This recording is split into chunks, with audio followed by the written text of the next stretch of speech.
क्या आप जानते हैं, माता लक्ष्मी तो धन देती हैं, लेकिन उस धन की रक्षा और लेखा जोखा करते हैं स्वयं धनपति कुबेर। जी हाँ, आज हम जानेंगे कुबेर देव का रहस्य, उनका जन्म, उनका रूप, शिवजी से संबंध, उनकी अलकापुरी, रावण से जुड़ी अद्भुत कथा और अंत में कुबेर पूजा व उपाय जो आपके जीवन में भी समृद्धि ला सकते हैं।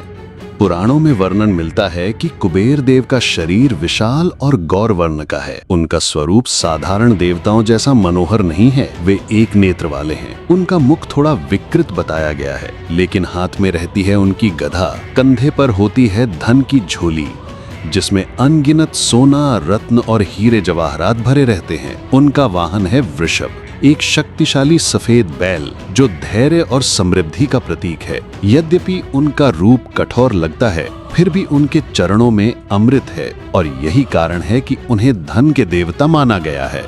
प्राचीन कथाओं के अनुसार कुबेर एक समय पर साधारण मनुष्य थे। उनका नाम था वैश्रवण। वे परम शिव भक्त और महान तपस्वी थे। हिमालय की गुफाओं में उन्होंने वर्षों तक कठोर तपस्या की। उनकी निष्ठा और भक्ति से प्रसन्न होकर भगवान शिव उनके सामने प्रकट हुए। शिवजी ने आशीर्वाद दिया, हे वैश्रवण, अब से तुम समस्त यक्षों के राजा होगे।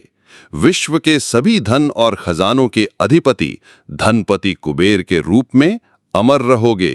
इसी क्षण वैश्रवण धन के देवता कुबेर बन गए। इतना ही नहीं, शिवजी ने उन्हें अपना खजांची भी नियुक्त किया। कैलाश पर स्थित समस्त धन, रत्न और खजानों की देखभाल कुबेर देव को सौंपी गई। इसलिए कहा जाता है, माता लक्ष्मी धन देती हैं, लेकिन उस धन का लेखा जोखा और सुरक्षा कुबेर देव के हाथों में रहती है। वरदान प्राप्त करने के बाद कुबेर ने अपना दिव्य नगर बसाया, अलकापुरी। ये हिमालय की ऊंची चोटियों पर स्थित है। यहाँ के महल शुद्ध स्वर्ण से बने हैं। भवनों के द्वार रत्नों और मणियों से जड़े हैं।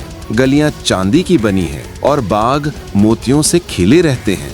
कुबेर की सभा अत्यंत अद्भुत है, जहां हजारों यक्ष और गंधर्व उनकी सेवा में तत्पर रहते हैं। सभा भवन में चारों ओर माणिक, हीरे, पन्ना और नीलम ऐसे चमकते हैं मानो तारों का समुद्र उमड़ आया हो। कहा जाता है कि इस नगरी को मनो अनुकूल नगरी कहा जाता है, क्योंकि यहाँ प्रवेश करने वाले की हर इच्छा स्वतः पूर्ण हो जाती है।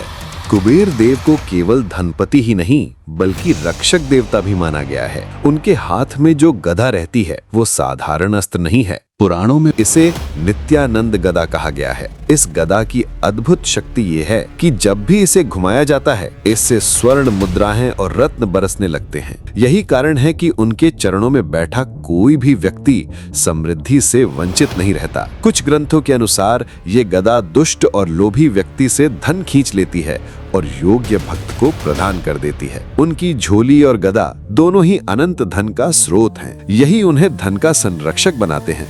अब सुनिए कुबेर और रावण की अद्भुत कहानी। कुबेर ऋषि विश्रवा के पुत्र थे। उसी ऋषि विश्रवा से राक्षसी कैकसी के गर्भ से रावण का जन्म हुआ। इस प्रकार कुबेर और रावण सौतेले भाई थे। कुबेर ने शिवजी की कृपा से स्वर्णमयी नगरी लंका का निर्माण किया था। ये नगरी अपने सौंदर्य और वैभव से देवताओं तक को चकित कर देती थी। स्वर्ण के महल, रत्नों से जड़े द्वार और चमकती गलियां, लंका सचमुच स्वर्ग से भी सुंदर थी। लेकिन रावण का अहंकार बढ़ता गया। उसने अपने ही भाई कुबेर पर आक्रमण कर दिया। कुबेर का दिव्य पुष्पक विमान छीन लिया और पूरी स्वर्ण नगरी लंका पर अधिकार कर लिया। इस प्रकार कुबेर को अपने ही भाई रावण के हाथों से अपनी दिव्य नगरी छोड़नी पड़ी। तब से उन्होंने अलकापुरी को ही अपना स्थायी निवास बना लिया। दीपावली और धनतेरस पर लक्ष्मी कुबेर पूजा का विशेष महत्व माना जाता है। कहा जाता है, जिस घर में श्रद्धा से कुबेर देव की पूजा की जाए, वहां कभी दरिद्रता प्रवेश नहीं करती। पूजा में सबसे पहले कुबेर देव की मूर्ति या चित्र को उत्तर दिशा में स्थापित कर उनके सामने दीपक, धूप, चावल और पीले फूल चढ़ाएं। ओम यक्षाय कुबेराय वैश्रवणाय धनधान्याधिपतये धनधान्य समृद्धि में देहि दापय स्वाहा। इस मंत्र के जप से न केवल धन की वृद्धि होती है, बल्कि अटका हुआ धन भी वापस प्राप्त होता है। कुबेर देव की कृपा जिस घर पर होती है, वहां सुख, समृद्धि, ऐश्वर्य और शांति स्थायी रूप से निवास करते हैं। जो व्यक्ति श्रद्धा और सच्चे मन से उनकी पूजा करता है, उसके जीवन से कभी भी धन और समृद्धि दूर नहीं होती। इसीलिए उन्हें धनपति, यक्षों के राजा और भगवान शिव के खजांची के रूप में पूजा जाता है।